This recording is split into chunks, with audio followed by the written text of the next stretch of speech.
Man ir ārkārtīgi bēdīgi arī skatīties, piemēram, kad ir kādi politiskie spēki, kas tiešām nāk ar vēlmi, ar kādu programmu, piemēram, apvienotais saraksts, Pīlēna vadībā, vēlējās sakārtot valsts, piedāvāt kaut ko svaigu un bija tāda arī interesanta, laba programma.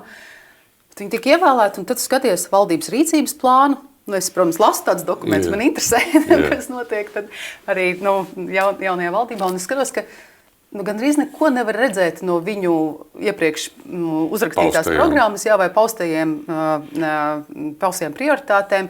Ne tu to redzi valdības plānā, ne tu to redzi budžeta projektā, un tad nav skaidrs, kā viņi tad tos savus saviem vēlētājiem tos solījumus izpildīs. Jāatrod kompromiss ar dažādām partijām, un tāpēc viss tur tā nolīdzinās un protams, visiem, ir sarežģīti koalīcijas valdībās, kur ir, un sevišķi ir daudz politisko spēku, kam ir jāvienojas savā starpā to savu nišu noturēt. Bet tas jau parāda tevis kā politiķa un tevis kā politiskā spēka jaudu. Vai nu tu esi pie varas un arī spēj kaut ko izdarīt vai nē.